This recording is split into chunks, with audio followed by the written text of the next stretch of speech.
don't know if old girl recording. There we go. I guess we're recording. There we go. Yay. Thanks. Appreciate you. That's cool. All right. Well, hold on. Let me go. Yeah, turn that off. Did somebody put it on mute? That was me. That was me. I'm sorry. My bad. Yeah, that's okay. That's okay. Living with I went from my phone over to. There we go. No, Yes. And that's Amanda Thomas. Amanda served 3 years, spent 5.5 months in solitary confinement. We just had a conversation about, how that affected her journey. And now she does work with this, me giving your story real quick to these two, and I'll introduce you. Now she has worked with fentanyl, trying to help people with Suboxone, methadone treatment, and talking to families about it. Eric Benson served 27 years and 6 months. Yes, and the show is Success After Lockdown. That says it all. Anthony, this is my friend Amanda Thomas. How you doing, Amanda? How you doing? Thank you. Yes. Yeah. Nice to meet you. I don't know a lot about Anthony. He never, graces my presence. Well, he is Anthony now. Anthony, tell me about you at the same time, please. No question. We're gonna share his story, our story, grew up together, and everybody's story together right now. So, hold on, sorry, Paul. Let's get an introduction here, please. I need some structure in my life. I know that Sarita, I still need some kind of structure. I'm still lost in this damn thing. Okay, listen, I go.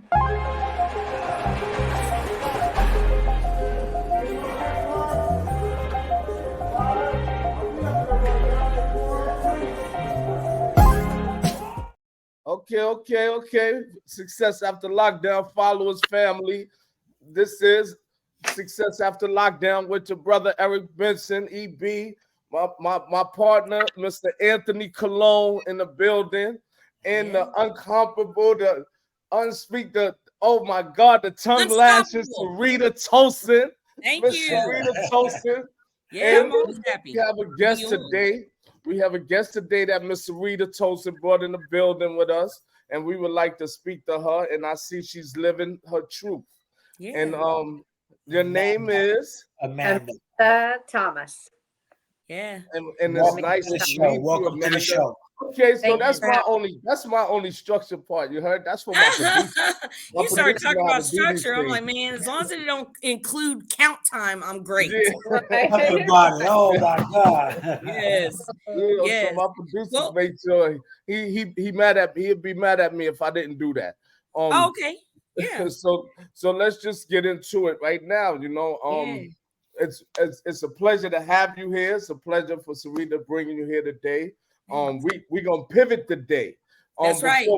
Before we pivot, we're gonna explain ourselves just a little bit. So I'm originally from the Bronx, New York, and grew up in the Bronx, born and raised, New York City. And my brother Anthony also, we grew up on the same block together. Make a long story shorter, we separated for 27 years and 6 months. In that 27 years and 6 months, I was incarcerated, and Anthony did 22 years incarcerated. Wow. During that time we weren't together, so we separated at a young age. I was 20, he was about 17 at the time when we separated, and we have reunited, since August of 2020. And we are inseparable. We've been inseparable since. So I came home with this vision, with this idea. Anthony, he's been pursuing the vision and didn't know it.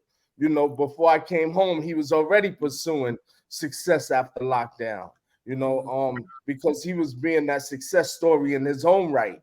And when I shared my vision with him, we was attached by the hip once again, doing something good now for the community, outside in the community, no longer being a liability, but an asset now.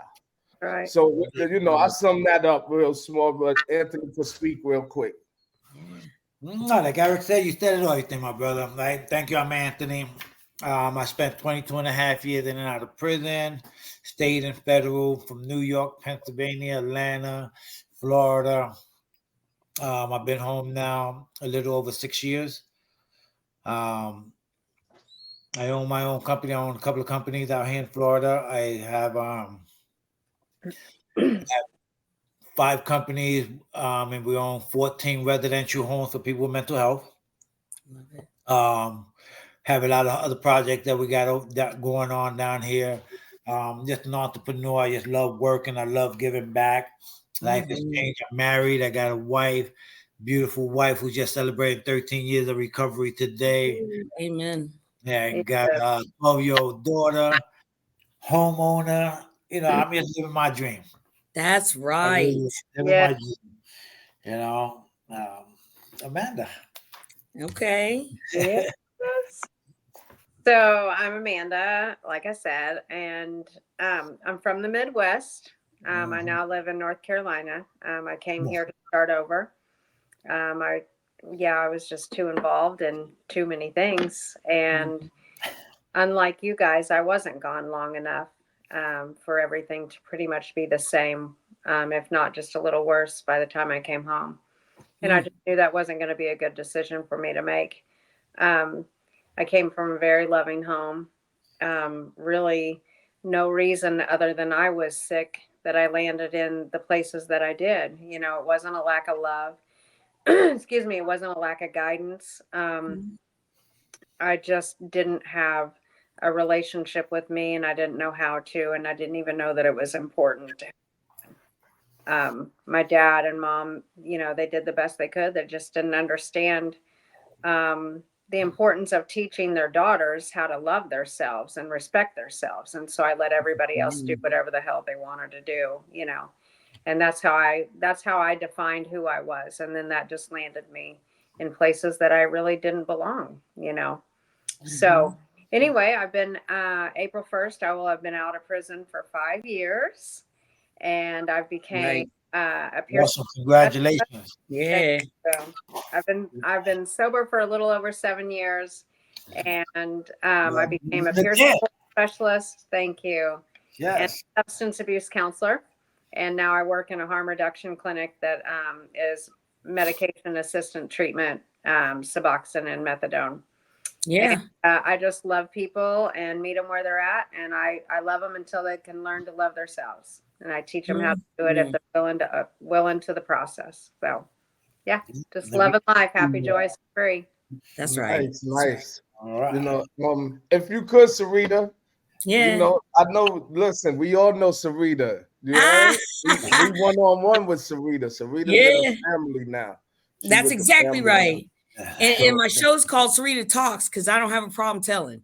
I do not have a problem telling my story, and I don't have a problem. If I know you and you're out here and you're doing it, then let me introduce you to my friends. Let me put you in the family. Let me get you on here because we are a success after lockdown. Clearly, you know where I met Amanda, right? In the penitentiary. Yeah. You know what I'm saying? There's so many of us out here doing it. So, me and Amanda, like, I didn't really cross paths with you all that much. But let me tell you, I saw you ripping and running in through there. Who, me? Look at how fly going up to the rec yard. And oh, yeah, that might have been me. That might have been the neighborhood champ. That was you. That was me. But she rolled by herself, boy. I mean, you had a lot of close people, that you associated with, but when you know how to do time, you don't do it too many people now. Okay. Oh, Amanda. Nobody's told me that since I've been out. Oh, and I remember, well, this is just us going off subject for a minute, but her name was Marquita Payton. Remember Marquita Payton? We pivoted. Yes, that's right. And Marquita, one day I was sitting on the yard, smoking cigarettes. Good thing I didn't pick that up when I got out. Right. So I'm sitting there smoking, and she came and sat next to me. She said, "Sabrina, you know what I like about you?" And she was a little rough, a little crazy. I said, "What?" She said, "Because punks run in packs. Soldiers walk alone." That's right. And she told me that maybe in 13. I still had 9 years in front of me. And I didn't know that I had been moving and sitting like that. Yeah. But I realized it was working for me in that moment. Yeah. That was how I was surviving. And when she put a name on it, I was like, "Ooh, that sounds cool." And I'm glad it's me. That's right. I'm glad it's me. Oh, I haven't heard that since I've been out. Yes. And when Amanda got a hold of me, I was like, dang, she remembers me. Cause that's what, like, I made an impression on like thousands of people because I had roommates coming out the woodwork on Facebook. Like, I was jamming with you in 2012. Do you remember me? I do. Yeah. Yeah. So yeah, that Yeah. was it. It Come back wasn't. to our remembrance, you know, all Yeah. things that we experience in life, they eventually circle back, and then we may not be able to remember it right off the bat, but when it's brought to us, we're like, yeah. I know. I was like, I remember Amanda. And then Yeah. when she started telling me the things she's doing, I was like, wow, I got to have you on because there's just so much.